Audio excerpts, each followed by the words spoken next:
ngaje dongara da ni jidwa na jo ngaje jamon ko ba en twandi to yara ja ko ngale o jela di ara ina maria to no ta do nga joljo ana jala tan farai ko ana no ta da go den ana nga ke pinga bodo bara jo ko kiran le ya ba ni na tong rat aje ba ga ta na ti ba ga ta ko ngo ga be do ayang ni la ga nyol ba ga do ru jingir je ga undan aja ga di alwot wararung tong ma men jane loin be gu ja kwemerwan ko kwan janade rama mugdore bal ko kan ga yo go kwer ayang ni la ga nyol ya do ru jingir je ga undan aja ga di alwot wararung tong ma men jane loin be gu ja kwemerwan kwan janade rama mugdore bal ko kan ga yo go kwer alwal wudi ja yalwal na pangelo gadi gajeba wargo iyo wudi ja yalwal na pangelo gadi gajeba wargo age dam ga yala ko jala ba iyo wudi ja yalwal pangelo gadi gajeba wargo iyo dam ga yala ko jala ba amane jibi ngoji toma jadi digabul bana kudur goduni o chadong long yumer bijir gugi kamera jubal bunu walen ay malangwa wele jamra jadiar jangyang bangyenwa kalman jibi ngoji toma jadi digabul o chen kudur goduni o chadong long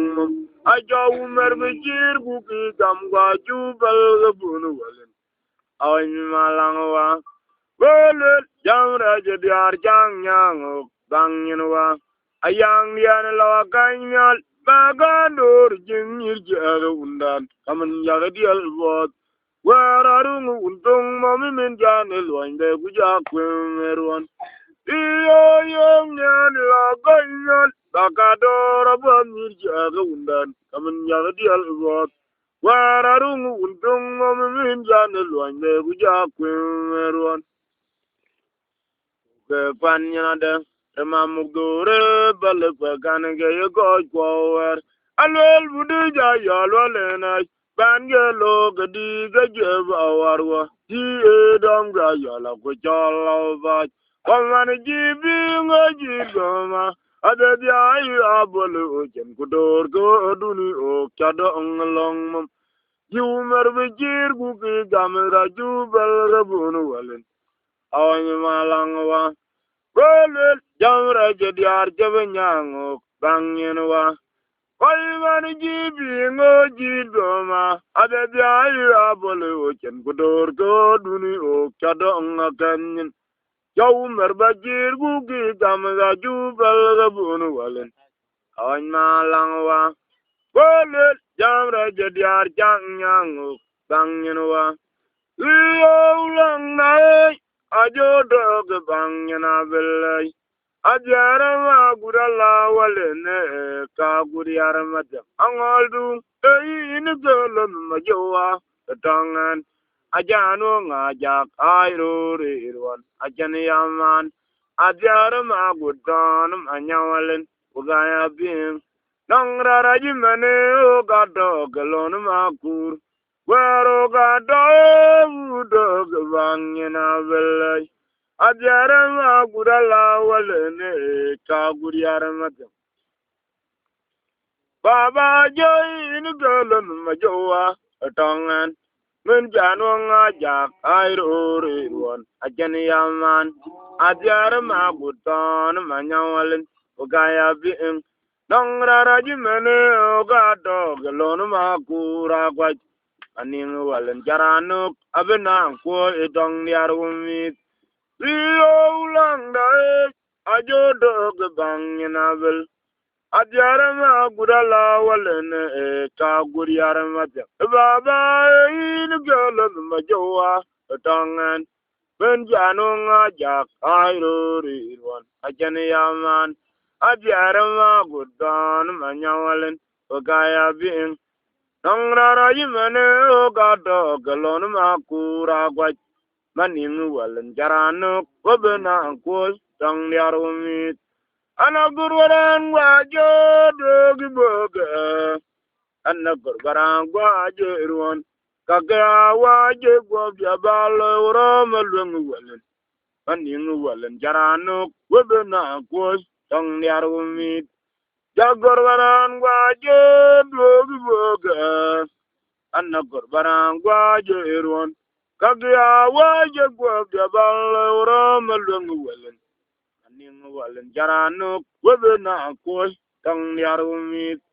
Jagorwaran waje dogi boga. Anna gorbaran gwaje irwan. Kagya waje gwabya bala urama lungu walen.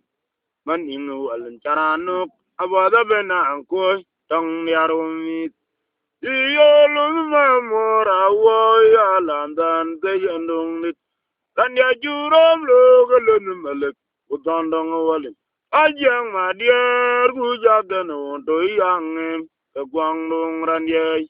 Yan gagya lele magorum yar. Kenyar yar kway jemu garanchin namgay. Undi dila diar wa gajodotangan gujedun maryar. Gon mugalandan. Lebe jabaway manyang. Oi undani ajomuk eruan kebangen walin. Ayolun mamora wok walandan pijandong nit. Kan ya jurom logalun malik utandong walin. Ojang madiar wuni jagen wonto yang kagwangdong ranyay. Anong daya lele magorum jar kenyar yar kwacemu gerancin namgaj. Undi della diarwa ga jode tangan gujedun maryar agon mugalandan ai vejabay manyang oi undani ajomu erwan kebangyen walen ramnya wajamo bijini joj ayen gongder benye kewe uwanwa kamyulo igi gamwa ma manyal ma dargak Bajung wana jaram kwer, bayran jeral yang kwanai, remdia anaga pana ngarwawadya. Waga jamo di jene joj, ayene gonder benye kewe, kuwanwa. Alan julo ige gamwa ma, manyal ma dargak. Bajung wana jaram kwer, bayran jeral yang kwanai, remdia anaga pana ngarwawadya.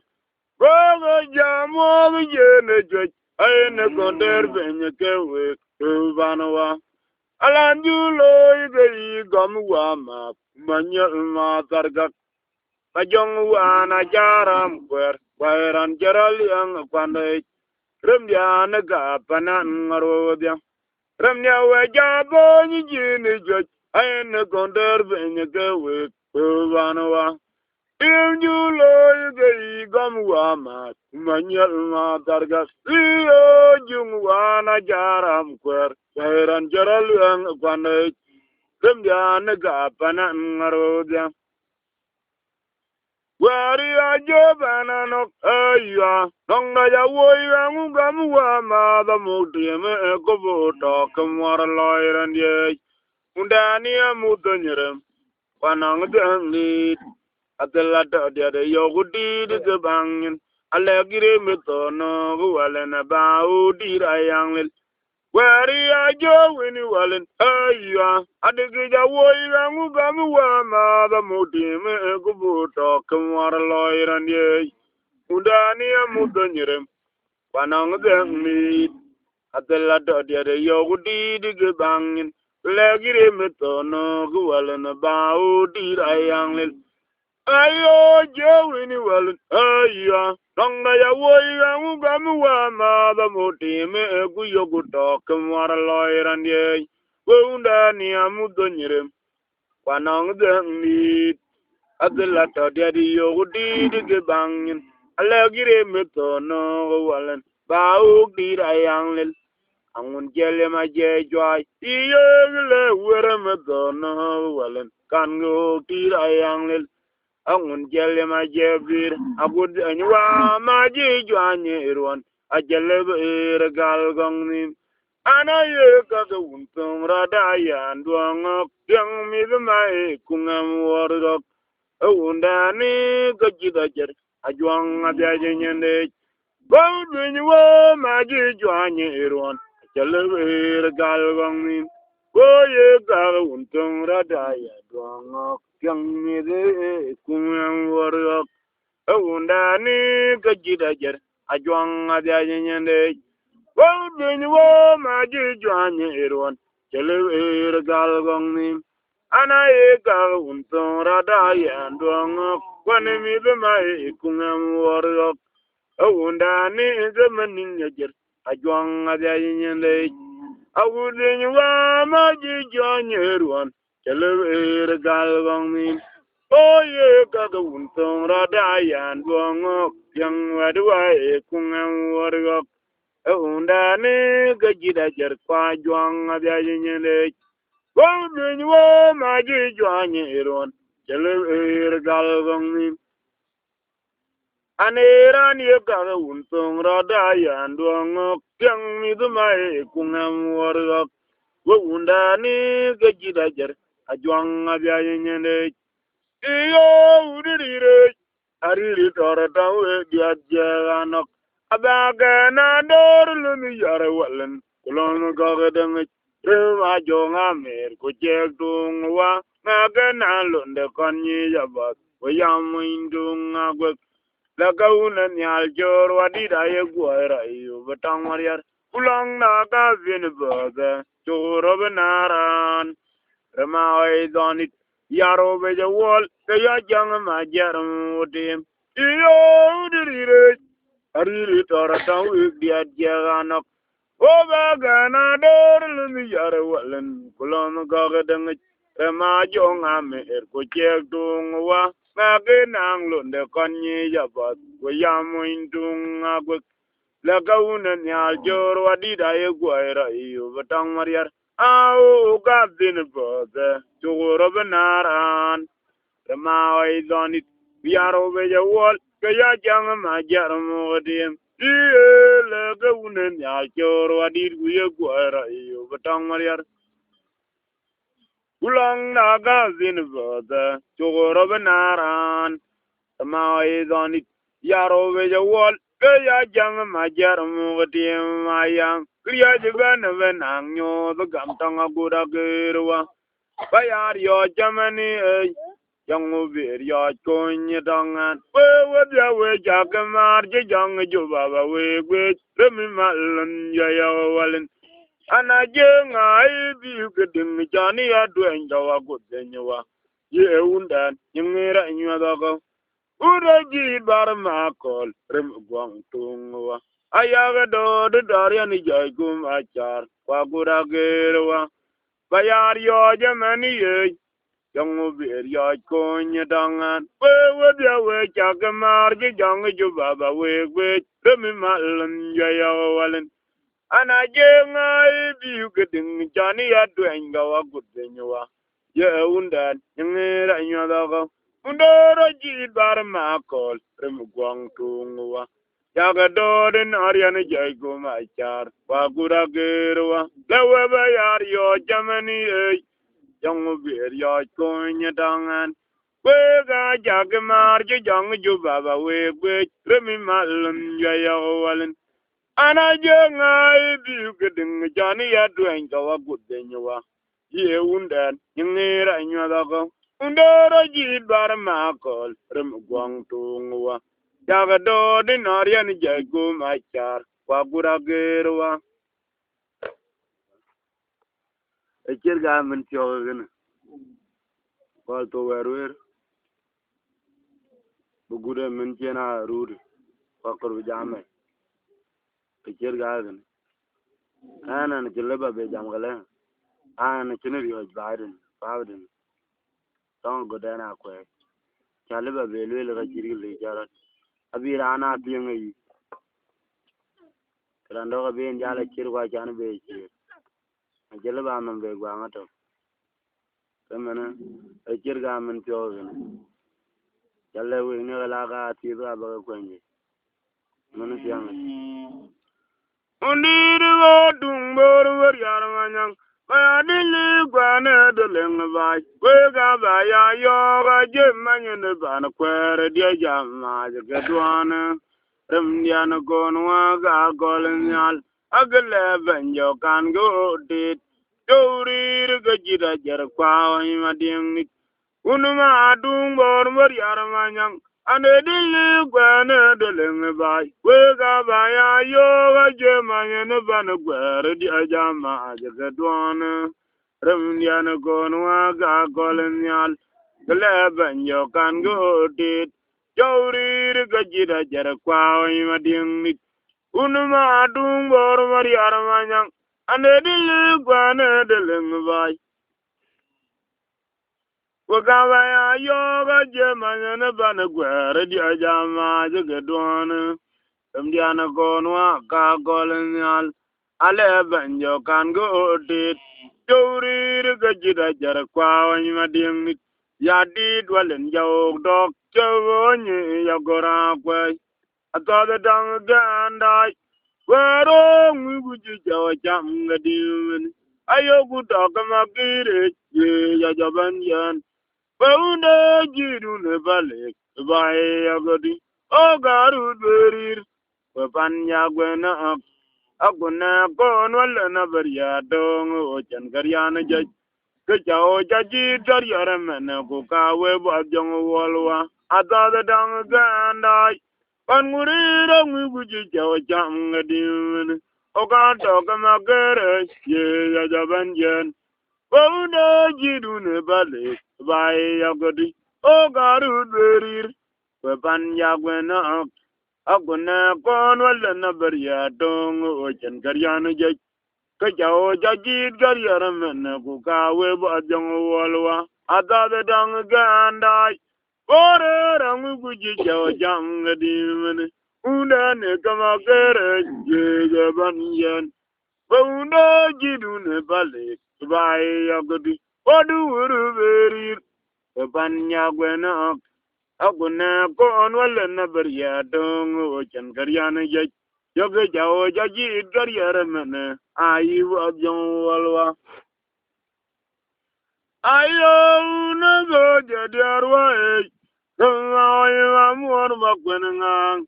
agwai ge jawo una nong nyingir jadu geton go, jala geduk, ajwang lana ge, au gelung gon walena, yogu jam kawel wabiabiok, Tandiama dungbor gedu go vai, temunganya kot, wega wei yang wang abad ge kerbo yewol. Ayuda ba jadi arwai, remawi mamur mekwenengang.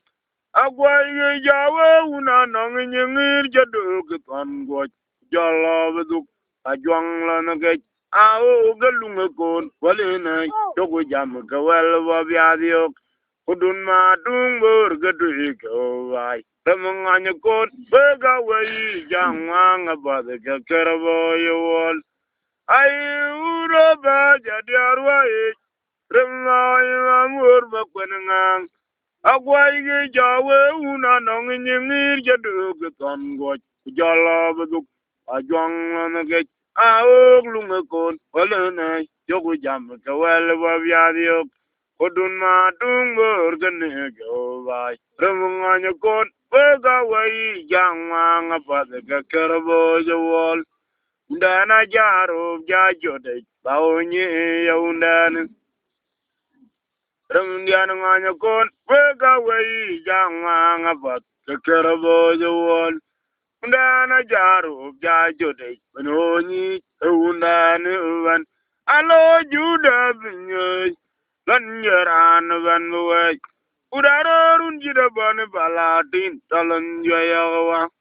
Golabot, undana gapan machar kwa iranit.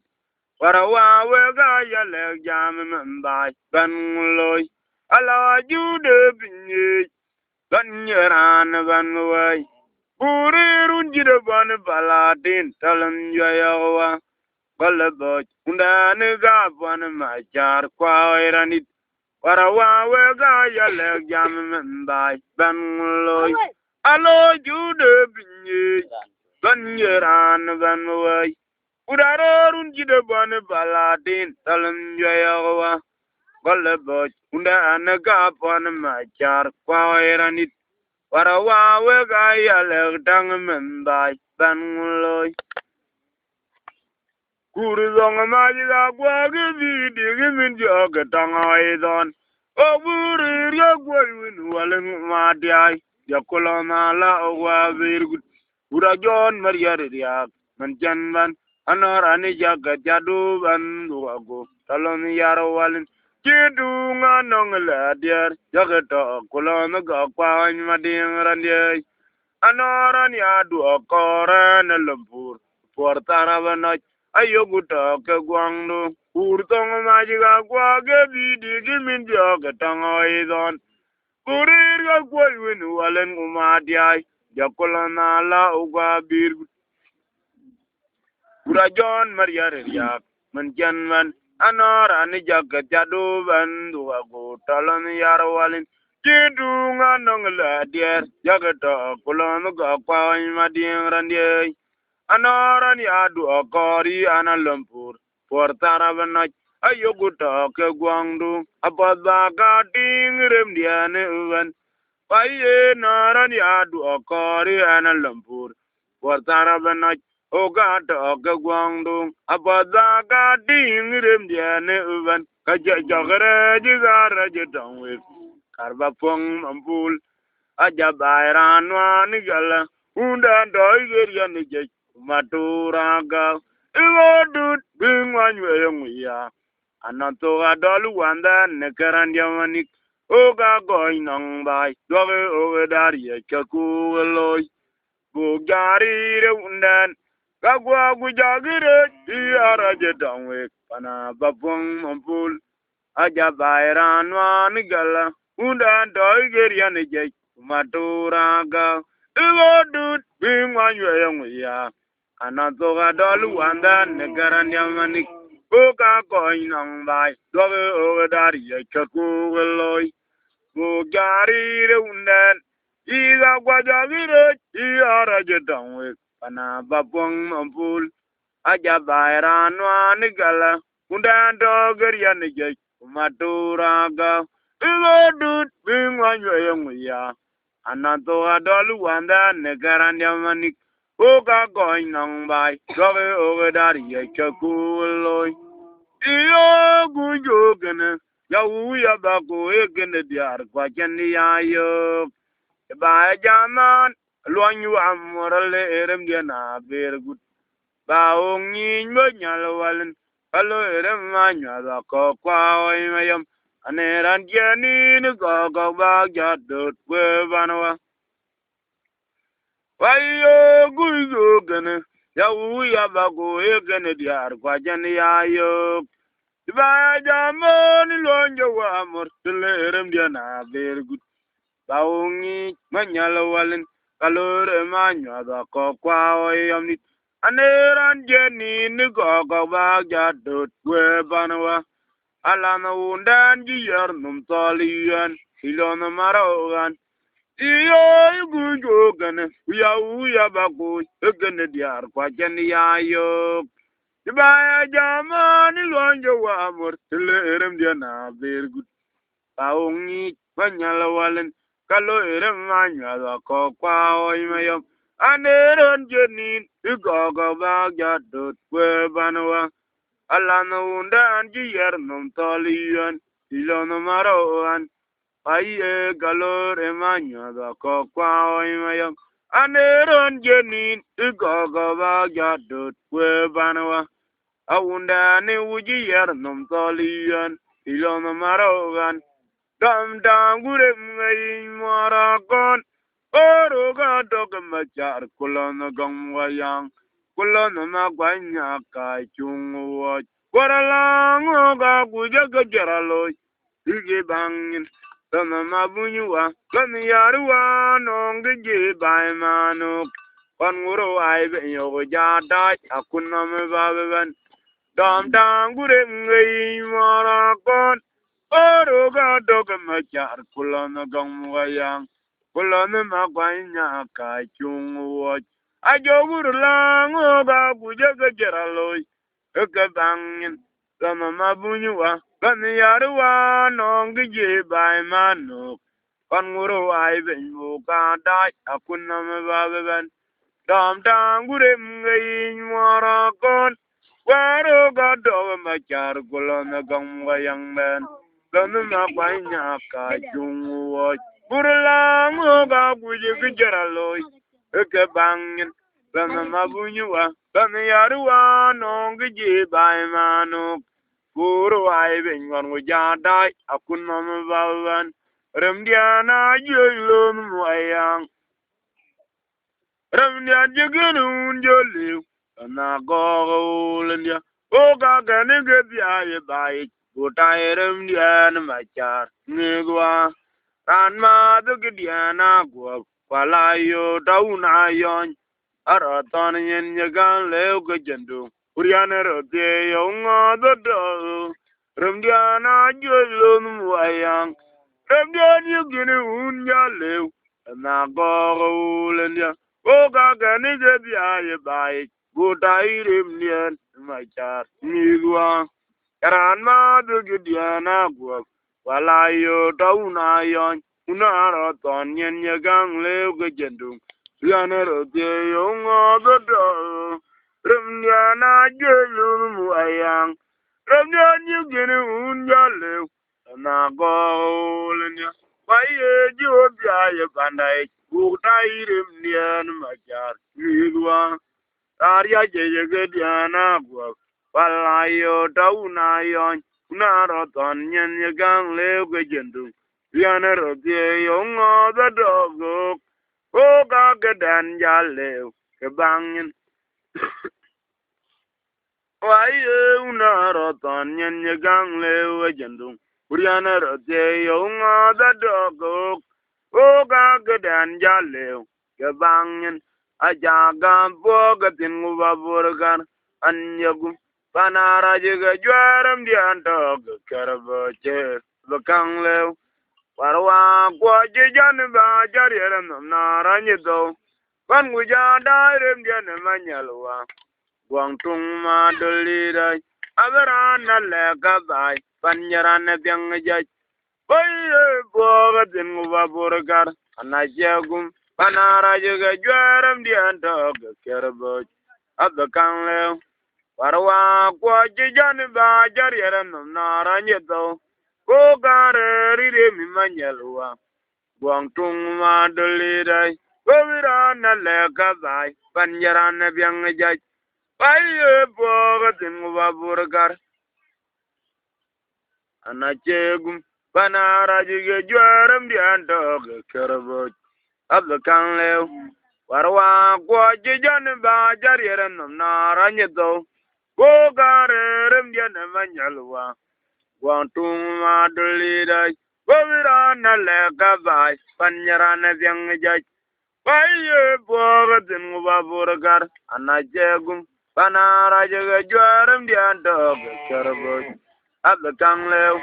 Warwa ye ngujan bani jariram nang ranjito Goga jadairam dian manyalwa Guang tung ma dolirai Gowira na leka bai Panjara na biang jaj Agwa bana biang gae to jaj Nangene juloi gereme undani Ajegene unko orgoidan ke guang dung apa malau Undan galon ma jod gulukwach Guramwarwa biya ogibi udariak Kabu kwa iror jemin luang Uwa akaraj buate geran yamanik Kagwa bana biang gae to jaj Igene juloi gereme undani Wajegene unko orgoidan ke guang dung apa malau Undan galon ma jod gulukwach Guramwarwa biya ogibi udariak Kabu kwa iror jemin luang Uwa akaraj buate geran yamanik Guramwarwa biya ogibi udariak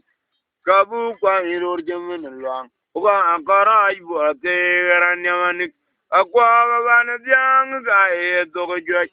Nangene juloi gereme undani Ko bi jet gana un ko or ko dan ga gwang nu ngaba malaw. Undan galon ma jod gulo kwa. Gura marwa iyo bibi udar yak. Gabu kwa iror jamin lang. Wa bara ibu ate garan yamanik. Gura marwa kuyo bibi udar yak. Gabu kwa iror jamin lang. Ayo gara ibu ate garan yamanik.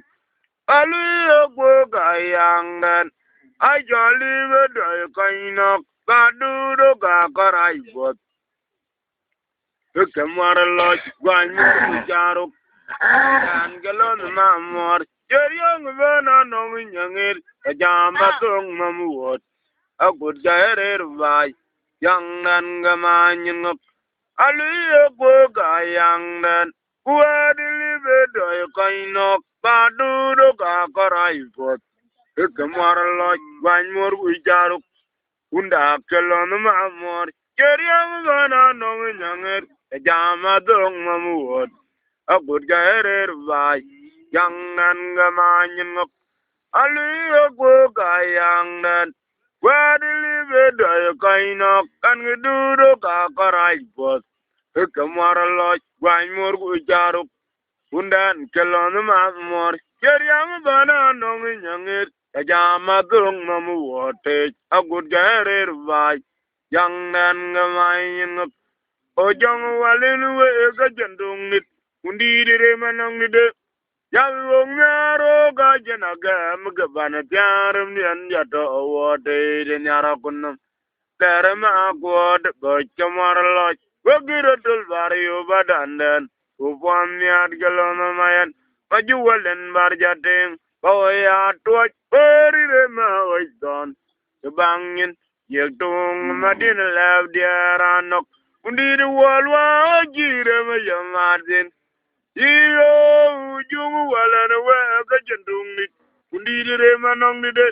yagi wong ngaro ka jenaga amge bana jarim yen jato wote de nara kunum alere ma god bo chamar loj Wagire dul vario vadandan, upon yad yalona mayan, waju walen varjating, boya tuaj, wari ma wajton, bangin, yek dung madin lab diaranok, undi de walwa gujire mayamadin,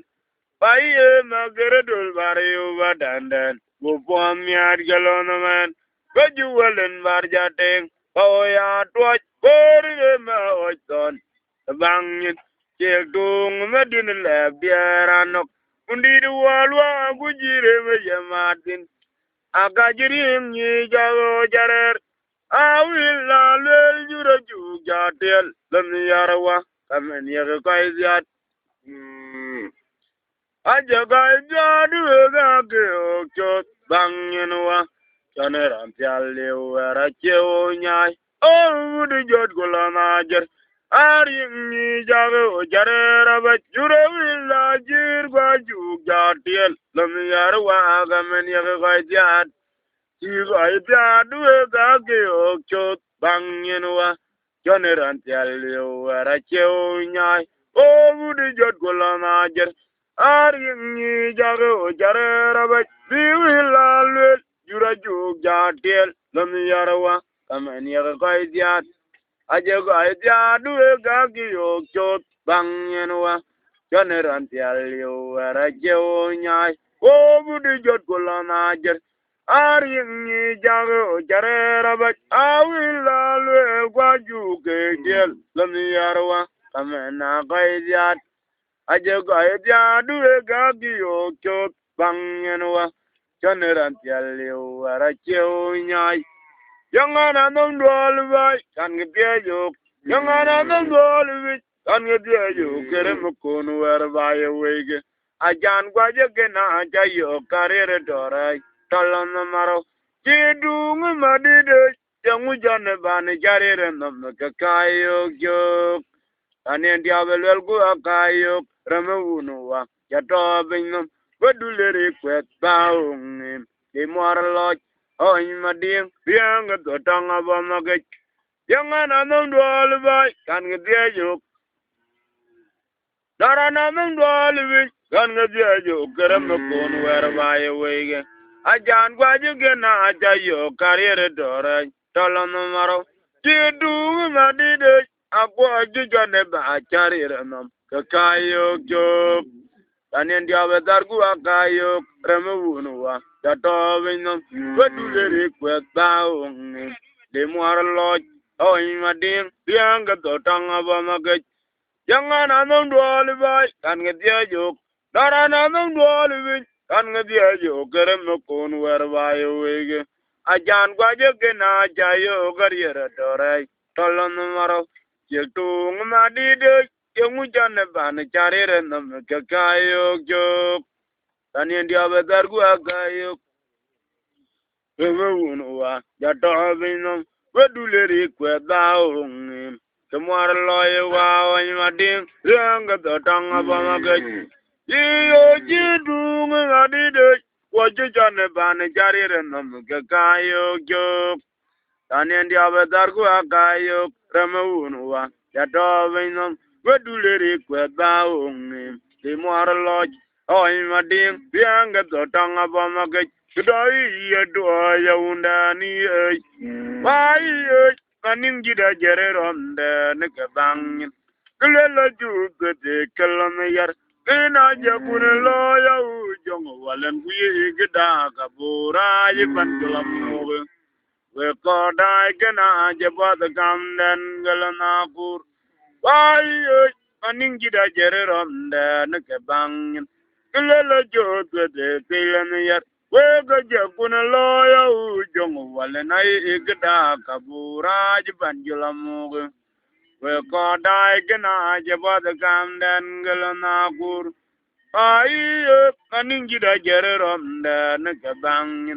kelela jo de kelam yar we ga je kun lo ya u jong walen ai gida ka bura je ban kelam mo we ko dai gena je ba da kam den gelana kur ai kaning gida jere ronde ne ke bang ugulela ju de kelam yar tina je kun lo ya u jong walen ai gida ka bura je ban kelam mo we ko dai gina je ba da kam den gelana kur tu yarare je dangara dan ji dwar me jok sabri en ke jabi ane jala tan para ya mama dia to kuwa koy nyo ma ga dia tana chen ya be man ga ngumbu dol nyen ba ma jaman kuwa to ma yen ke en ga ja le no de ana ne chol ngora ko ana panana gura ko ga dia an ga ngode je pyalle wana ne jala tay maria ana jol cherendi ana chol ma wudi en cha ne ke jaman wudi ana jol ter wata peto dien ta ana wana na maria undu cho te do do ana no we ka be en to chwa awo win banya guton wa nong mor awo ga win banya guton wa o kanong mor wara gulemirin yang win gena wabia diargo kunala gol tiatol kayin ye bari wel dor wabia diangwe bari adiani ye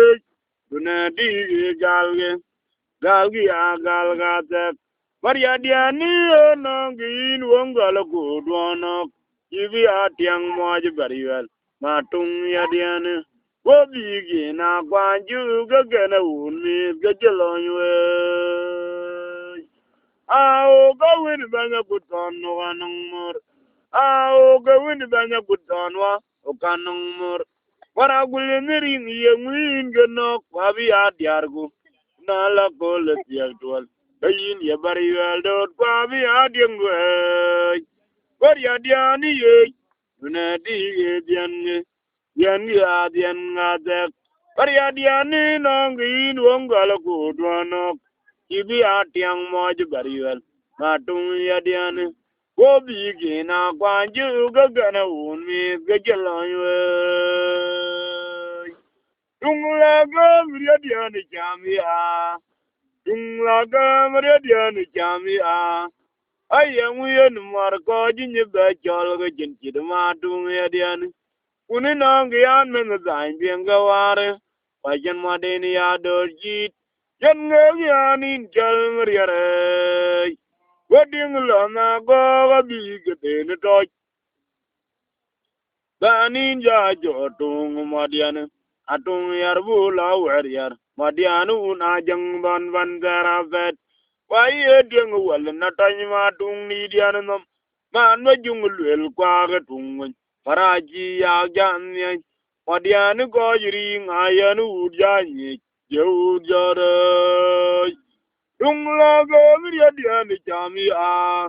Wo yengu yen marko jinyi bechol ga jinkid matung yadiani Kuge gan men dain bienga waring Wajan madini ya do jit Yen ngayanin jol miriarai Wading la na go ga biga dini doj Banin ja jo tung madiani tung yar bul awer yar adianu na jangwan van garavet ai ding wal na tai ma tung ni dian nom man ma jungul el kwa ga tung we paraji ya gan yan adianu go jiri nga yenu ujanyi yu jade mangor ngara kwa gadya mangor ngara nong nyenger ngara ba jidyarwa Gideon Jalewe, Gijira Goragway, and a girl wong a gazoduan, where you're Yaravak, where kept the Arabadimandiana. Gideon Jalewe, Gijira Goragway, and a girl Dulmanin, where got Yaravak, Yarajare Eramadimandiana, and Ngor Gadia. Mangor anong nyengir ngara ba jedierwa Gideon Jalewe gijira gora gweban nige wong manyin woga yariri yaraba weke do arabadi mendiane iyo Gideon Jalewe gijira gora gwe nige dul manyin duan we yariri yaraba weke do arabadi mendiane we ananjid bariyali we ananjid wangamanyin anige ngarangalwe ananjid bariyali anige wangamanyin we ananjid wangamanyin we ananjid bariyali ananjid taro kubat sewan to